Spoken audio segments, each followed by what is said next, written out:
नमस्कार दोस्तों, यदि आप भी भारत और ऑस्ट्रेलिया के बीच खेले जा रहे तीसरे टेस्ट मुकाबले के दूसरे दिन का खेल देखकर खुश हुए हैं तो हमारी इस वीडियो को एक लाइक जरूर कीजिएगा। दोस्तों, आज की हमारी इस वीडियो का लाइक टारगेट सिर्फ 500 लाइक्स का है, तो दोस्तों हमारी इस वीडियो को दिल से लाइक जरूर करें। दोस्तों, आप सभी जानते ही हैं कि फिलहाल अभी हमारी भारतीय टीम ऑस्ट्रेलिया के दौरे पर चल रही है, जहां बॉर्डर गावस्कर ट्रॉफी के तहत भारत और ऑस्ट्रेलिया के बीच 5 मैचों की टेस्ट सीरीज खेली जा रही है, जिसका पहला मुकाबला भारतीय टीम ने जीता और दूसरा मुकाबला ऑस्ट्रेलिया ने जीतकर सीरीज में 1-1 से बराबरी कर ली है। जिसके बाद इस सीरीज का तीसरा टेस्ट मुकाबला दोनों टीमें खेल रही हैं। तो दोस्तों, बताने जा रहे हैं आपको भारत और ऑस्ट्रेलिया के बीच खेले जा रहे तीसरे टेस्ट मुकाबले के दूसरे दिन का पूरा रोमांचक हाईलाइट। उससे पहले यदि आपने अभी तक हमारे चैनल को सब्सक्राइब नहीं किया है तो सब्सक्राइब जरूर कर लें, क्रिकेट से जुड़ी ऐसी ही ताजा अपडेट पाते रहने के लिए। तो दोस्तों, भारत और ऑस्ट्रेलिया के बीच 5 मैचों की टेस्ट सीरीज का तीसरा टेस्ट मुकाबला ब्रिस्बेन के क्रिकेट स्टेडियम गाबा में खेला जा रहा है, जहां टॉस ऑस्ट्रेलिया की टीम ने जीता और कप्तान पैट कमिंस ने टॉस जीतकर पहले बल्लेबाजी करने का फैसला लिया और पहले बल्लेबाजी करते हुए ऑस्ट्रेलिया की टीम ने पहले दिन का खेल खत्म होने तक स्कोर बोर्ड पर 85 ओवर में 8 विकेट खोकर 321 रन लगा दिए थे, जहां स्टार्क 19 रन बनाकर क्रीज पर जमे हुए थे। जिसके बाद आज दूसरे दिन के खेल की शुरुआत हुई और मिचेल स्टार्क का साथ निभाने के लिए नाथन लियोन बल्लेबाजी के लिए मैदान में उतरे और इन दोनों ने अपनी टीम के लिए स्कोर को आगे बढ़ाना शुरू किया, जहां दिन का पहला ओवर मोहम्मद सिराज ओवर लेकर आए, जिसमें एक भी रन ये दोनों नहीं बना पाए। तो वहीं अगला ओवर लेकर आए जसप्रीत बुमराह। पहली ही गेंद पर मिचेल स्टार्क को विराट कोहली के हाथों कैच आउट करवाकर पवेलियन की राह पकड़ाई। मिचेल स्टार्क 19 रन बनाकर आउट हुए, जिसके बाद आखिरी बल्लेबाज के रूप में जोश हेजलवुड मैदान में उतरे, जहां यह दोनों 1-2 रन लेकर टीम के स्कोर को आगे बढ़ा रहे थे। लेकिन 89वां ओवर लेकर आए मोहम्मद सिराज ने जोश हेजलवुड को क्लीन बोल्ड करके ऑस्ट्रेलिया की पहली पारी को समाप्त कर दिया, जहां जोश हेजलवुड सिर्फ 3 रन बनाकर आउट हुए और ऑस्ट्रेलिया की टीम ने पहली पारी में 328 रनों का स्कोर बनाया। जिसके बाद भारतीय टीम बल्लेबाजी करने के लिए मैदान में उतरी। तो भारतीय टीम की तरफ से पारी की शुरुआत कप्तान रोहित शर्मा और यशस्वी जायसवाल ने की, जहां इन दोनों ही के कंधों पर अपनी टीम को बेहतरीन ओपनिंग शुरुआत दिलाने की बहुत ही बड़ी जिम्मेदारी थी, जहां इन दोनों ही बल्लेबाजों ने इसे बखूबी निभाकर दिखाया। और मुकाबले की शुरुआत में ही रोहित शर्मा ने पहले ओवर में ही 2 शानदार चौके और एक बेहतरीन गगनचुंबी छक्का जड़ टीम के लिए बेहतरीन शुरुआत करी, जिससे साफ हो गया था कि वह आज रुकने वाले नहीं हैं। तो वहीं यशस्वी जायसवाल ने भी दूसरे ओवर में 1 चौका और एक शानदार छक्का ठोक डाला। भारतीय टीम की यह जोड़ी विस्फोटक अंदाज में बल्लेबाजी कर रही थी, जहां जायसवाल और रोहित शर्मा की बल्लेबाजी देखकर ऑस्ट्रेलिया के गेंदबाज और कप्तान के पसीने छूटने लगे थे। ऑस्ट्रेलिया के गेंदबाज को कुछ भी समझ में नहीं आ रहा था कि रोहित और जायसवाल को कैसे आउट किया जाए, जहां यह दोनों ही किसी को भी नहीं छोड़ते हुए आसानी से बड़े शॉट खेल रहे थे। और ऐसी ही तूफानी बल्लेबाजी करते हुए इन दोनों ही बल्लेबाजों ने 8 ओवर में ही अर्धशतकीय साझेदारी करते हुए भारतीय टीम को 50 रनों का आंकड़ा पार करा दिया था। इन दोनों के द्वारा ऐसी बल्लेबाजी देखने को मिल रही थी जैसे आज T20 मुकाबला खेला जा रहा हो। ऐसे ही 10वें ओवर में जोश हेजलवुड की पहली ही बॉल पर हिटमैन शर्मा ने एक और छक्का ठोक दिया। इसके बाद तीसरी बॉल पर चौका ठोककर जोश हेजलवुड के होश उड़ा दिए थे। और फिर रोहित शर्मा यहीं नहीं रुके, उन्होंने ओवर की आखिरी बॉल पर भी एक बेहतरीन छक्का ठोक ऑस्ट्रेलिया के खेमे में हड़कंप मचा दिया। हिटमैन शर्मा की तूफानी विस्फोटक बल्लेबाजी मैदान पर कोहराम मचा रही थी। वहीं दूसरी तरफ यशस्वी जायसवाल का बल्ला भी जमकर आग उगल रहा था और उन्होंने 12वें ओवर में मिचेल मार्श को आड़े हाथों लेते हुए इनके ओवर में दो बेहतरीन छक्के और एक शानदार चौका लगाकर ऑस्ट्रेलिया को बैकफुट पर ला दिया था। यह दोनों ही टेस्ट मुकाबले को T20 की तरह खेल रहे थे और ताबड़तोड़ विस्फोटक अंदाज में ऑस्ट्रेलिया के गेंदबाजों की जमकर कुटाई कर रहे थे। जहां 13वें ओवर में दो बेहतरीन छक्के ठोक करके रोहित शर्मा ने अपना विस्फोटक अर्धशतक सिर्फ 40 गेंदों में ही पूरा कर लिया था। साथ ही उन्होंने भारतीय टीम को 100 रनों का आंकड़ा भी पार करा दिया था।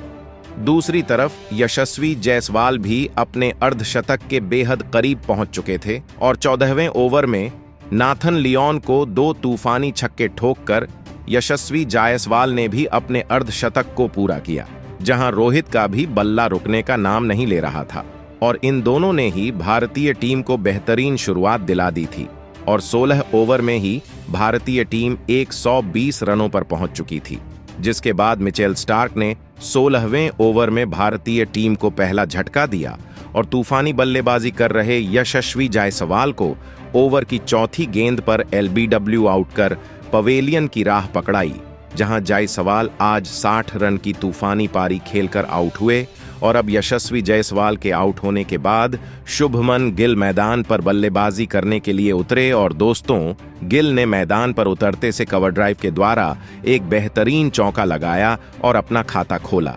इसके बाद तो शुभमन गिल का बल्ला यहीं नहीं रुका और उन्होंने एक तूफानी छक्का ठोका और भारतीय टीम को 150 रनों के पार पहुंचाया।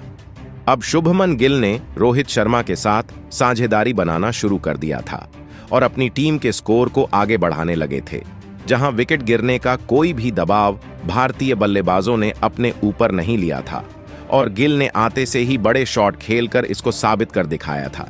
जिसके बाद अगले ओवर में रोहित शर्मा ने एक बार फिर हाथ खोले और 3 बेहतरीन चौके नाथन लियोन के ओवर में ठोक दिए थे, जहां रोहित शर्मा अपने शतक के करीब बढ़ रहे थे, तो वहीं भारतीय टीम से 200 रनों का आंकड़ा कुछ ज्यादा दूर नहीं था। 20 ओवर में भारतीय टीम का स्कोर 182 रन हो चुका था, तो वहीं शुभमन गिल ने पैट कमिंस के अगले ओवर में 2 चौके ठोककर इसे और भी नजदीक पहुंचा दिया। वहीं इसके बाद रोहित शर्मा का बल्ला एक बार फिर चला और सबसे पहले उन्होंने पुल शॉट के जरिए बाउंसर पर एक छक्का ठोका और भारतीय टीम को 200 रनों के पार पहुंचाया। इसके बाद 2 बेहतरीन चौके लगाए और अपना तूफानी शतक भी जड़ दिया। जहां रोहित शर्मा का बल्ला आज मैदान पर तूफान मचा रहा था, तो वहीं शुभमन गिल भी इनसे पीछे नहीं रहे और इन्होंने जोश हेजलवुड के ओवर में एक नजाकत भरा शॉट लगाया और चौका बटोरा। इसके साथ ही अब इन दोनों के बीच में 50 रनों से ज्यादा की साझेदारी हो चुकी थी। भारतीय टीम की इस तरह की बल्लेबाजी देखकर हर कोई हैरान था, जहां ऑस्ट्रेलिया की टीम का तो ऐसा हाल था मानो उनके पैरों तले जमीन खिसक गई हो। अब शतक लगाने के बाद तो रोहित शर्मा ने अपनी लय ही बदल ली थी और भी ज्यादा विस्फोटक अंदाज में बल्लेबाजी करने लगे थे, तो वहीं इनकी तरह ही तूफानी विस्फोटक अंदाज शुभमन गिल ने भी अपना रखा था, जहां शुभमन गिल ने इस बार नाथन लियोन को अपना निशाना बनाया और उनके ओवर में 2 चौके लगाकर गेंद को बाउंड्री की सैर कराई, जहां हर एक ओवर में भारतीय टीम के लिए बड़े शॉट आ रहे थे और टीम का स्कोर आसानी से आगे बढ़ रहा था। गिल जहां अपने अर्धशतक के बेहद करीब थे, तो वहीं इसके बाद अगले ओवर में रोहित शर्मा ने मिचेल स्टार्क की गेंद पर एक गगनचुंबी छक्का ठोका और गेंद स्टेडियम की छत पर जाकर गिरी। इस प्रकार इन दोनों ने मिलकर भारतीय टीम को 250 रनों के करीब पहुंचा दिया था और दोनों के बीच अब 70 रनों से ज्यादा की साझेदारी हो चुकी थी। लेकिन अगला ओवर लेकर आए पैट कमिंस ने भारतीय टीम को तगड़ा झटका दिया और ओवर की दूसरी ही गेंद पर रोहित शर्मा को जोश हेजलवुड के हाथों कैच आउट करवाकर पैवेलियन की राह दिखाई, जहां रोहित शर्मा बेहतरीन 117 रन बनाकर आउट हुए। और जब रोहित शर्मा आउट हुए तो लंच की घोषणा कर दी गई। इस दौरान भारतीय टीम ने 216 रन बना लिए थे और शुभमन गिल 45 रन बनाकर क्रीज पर मौजूद थे। तो वहीं लंच के बाद मुकाबला शुरू हुआ तो शुभमन गिल का साथ निभाने मैदान पर बल्लेबाजी करने के लिए किंग विराट कोहली आए और विराट कोहली ने आते से ही एक बेहतरीन चौका ठोका और अपना खाता खोला। भारतीय टीम के 2 विकेट जरूर गिरे थे, लेकिन भारतीय टीम अभी अच्छी स्थिति में थी। ऐसे में दबाव ऑस्ट्रेलिया की टीम पर और भी ज्यादा बढ़ चुका था, जिसे विराट कोहली ने इस ओवर में 2 चौके लगाकर और बढ़ा दिया था। वहीं शुभमन गिल का बल्ला रुकने का नाम ही नहीं ले रहा था और उन्होंने अगले ओवर में जोश हेजलवुड को 2 छक्के ठोके और अपना अर्धशतक पूरा किया। वहीं विराट कोहली भी शुभमन गिल का बेहतरीन साथ निभा रहे थे और अब इन दोनों के बीच में शानदार साझेदारी तैयार होने लगी थी, जिसके बाद विराट कोहली ने मिचेल मार्श के ओवर में एक चौका स्टेट में लगाया और साझेदारी को आगे बढ़ाया, जहां अगला ओवर पैट कमिंस लेकर आए और इस ओवर की दूसरी ही गेंद पर शुभमन गिल ने एक बेहतरीन छक्का जड़ा। लेकिन इसी ओवर की चौथी बॉल पर शुभमन गिल को कमिंस ने बोल्ड कर पैवेलियन की राह पकड़ाई और ऑस्ट्रेलिया की टीम ने राहत की सांस ली। जी हां दोस्तों, भारतीय टीम को अब काफी बड़ा झटका लग चुका था और शुभमन गिल 62 रन बनाकर आउट हो चुके थे, जहां भारतीय टीम का स्कोर 246 रन हो चुका था। अब दोस्तों, शुभमन गिल के आउट होने के बाद मैदान पर बल्लेबाजी करने के लिए आए ऋषभ पंत।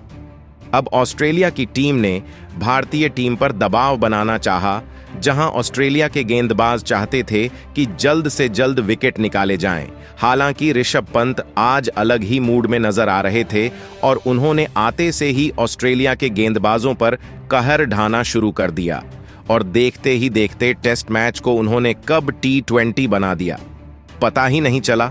जहां नाथन लियोन की गेंद को बाउंड्री के पार चौके के लिए भेजकर पंत ने टीम के स्कोर को 250 रनों के पार पहुंचाया, तो ही दूसरी तरफ किंग कोहली का बल्ला रुकने का नाम नहीं ले रहा था, जहां अपनी घातक बल्लेबाजी से इस खिलाड़ी ने 50वें ओवर की तीसरी गेंद पर पैट कमिंस को शानदार चौका लगाते हुए सिर्फ 42 गेंदों में ही अपना अर्धशतक पूरा कर लिया था। उनकी ऐसी बल्लेबाजी देखकर ऑस्ट्रेलिया की टीम के होश उड़ चुके थे और उनके गेंदबाजों ने पसीने छोड़ दिए थे। उन्हें समझ नहीं आ रहा था कि क्या किया जाए, क्योंकि इन दोनों ने तो अपनी विस्फोटक बैटिंग से टहलका मचाकर रख दिया था। जहां एक तरफ से पंत का बल्ला आग उगल रहा था, तो वहीं दूसरी तरफ किंग कोहली अपने अलग ही अंदाज में बल्लेबाजी कर रहे थे और एक के बाद एक चौके की झड़ी लगाते हुए इन्होंने भारतीय टीम के स्कोर को 286 रनों के पार पहुंचाया। जहां पंत और विराट कोहली की जोड़ी ने ऑस्ट्रेलिया के गेंदबाजों के होश उड़ा दिए थे। उनकी अद्भुत बल्लेबाजी का लुत्फ पूरा स्टेडियम उठा रहा था। ऑस्ट्रेलिया के गेंदबाज इन्हें रोकने की पूरी कोशिश कर रहे थे और इसी सोच में थे कि कैसे भी करके एक विकेट चटका लिया जाए और लये को तोड़ा जाए। लेकिन आज सिर्फ उन्हें मायूसी हाथ लग रही थी। जहां नाथन लियोन को आड़े हाथों लेते हुए विराट कोहली ने शानदार चौका लगाया और टीम इंडिया को 300 रनों के पार पहुंचा दिया। इसके बाद मिचेल मार्श की ऋषभ पंत ने धज्जियां उड़ाकर रख दी, जहां ओवर की पहली ही गेंद पर पंत ने चौका लगाकर बेहतरीन स्वागत किया। इसके बाद तीसरी गेंद पर गगनचुंबी छक्का लगाकर गेंद को मैदान के बाहर भेज दिया। पंत यहीं नहीं रुके और अंतिम गेंद पर भी उन्होंने एक शानदार चौका लगाया और अपना शानदार अर्धशतक पूरा किया। इसी के साथ ही इन दोनों के बीच 100 रनों से ज्यादा की साझेदारी भी पूरी हो चुकी थी, जिसके दम पर टीम इंडिया ने अब मुकाबले में जबरदस्त पकड़ बना ली थी। जहां 65 ओवर में टीम इंडिया 310 रन बना चुकी थी और टी ब्रेक हो जाता है और फिर टी ब्रेक के बाद एक बार फिर मुकाबला शुरू होता है, जहां दोनों बल्लेबाज एक बार फिर मैदान में उतरे और आते से ही विराट कोहली ने जोश हेजलवुड को आड़े हाथों लिया और पहले तो लगातार 3 गेंदों पर 3 तूफानी छक्के ठोक डाले और इसके बाद एक शानदार चौका लगाया, जिसे देख पूरा स्टेडियम गूंज उठा। जिसके बाद ऋषभ पंत ने भी अपने हाथ खोले और बड़े शॉट लगाना शुरू कर दिया। जहां इन दोनों की बल्लेबाजी देखते ही बन रही थी और इन्होंने सबसे पहले भारतीय टीम को ऑस्ट्रेलिया के 328 रनों के पार पहुंचाया और भारतीय टीम ने अब ऑस्ट्रेलिया के ऊपर लीड बनाना शुरू कर दिया था, जिसे देखकर सभी खुश थे। जहां ऑस्ट्रेलिया की टीम विकेट निकालने की हर संभव प्रयास कर रही थी, लेकिन विकेट निकालना इतना आसान नहीं था। जहां इस दौरान विराट कोहली ने एक शानदार चौका लगाया और अपना शतक पूरा किया। साथ ही भारतीय टीम को 350 रनों का आंकड़ा भी पार कराया।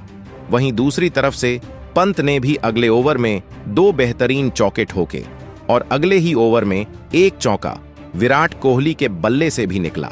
हालांकि शतक ठोकने के बाद विराट कोहली ज्यादा देर तक टिके नहीं रह पाए, जहां पंत और विराट कोहली के बीच 132 रन से ज्यादा की साझेदारी हो चुकी थी, जिसे मिचेल स्टार्क ने तोड़ा और अपने टीम के लिए एक बड़ा विकेट हासिल किया और विराट कोहली 106 रन बनाकर अपना विकेट मिचेल स्टार्क को दे बैठे, जिसके चलते यहां टीम इंडिया को चौथा बड़ा झटका लगा, जिसके बाद केएल राहुल बल्लेबाजी के लिए मैदान में उतरे और ऋषभ पंत का साथ निभाने लगे। दूसरी तरफ पंत बेहतरीन बल्लेबाजी कर रहे थे। हालांकि दिन का खेल खत्म होने में ज्यादा समय नहीं बचा था।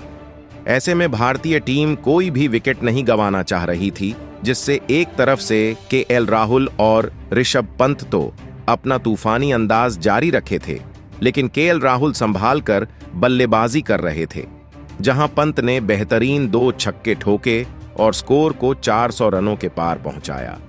हालांकि कुछ समय संभाल कर खेलने के बाद केएल राहुल को समझ में आ गया कि धीमे बल्लेबाजी करना सही नहीं है और बड़े शॉट लगाना ही पड़ेगा, और राहुल ने भी अब अपने हाथ खोल दिए थे।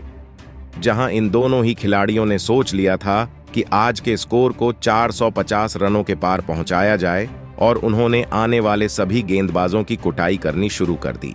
तो दोस्तों, आपको क्या लगता है, कप्तान रोहित शर्मा को कितने स्कोर के बाद पारी को घोषित करना चाहिए, और आप आज भारतीय टीम के प्रदर्शन को 10 में से कितने अंक देना चाहेंगे? कमेंट बॉक्स में हमें अपनी राय जरूर बताएं। नए हैं तो चैनल को सब्सक्राइब जरूर करें। वीडियो को लाइक और शेयर करना बिल्कुल भी नहीं भूलें। धन्यवाद।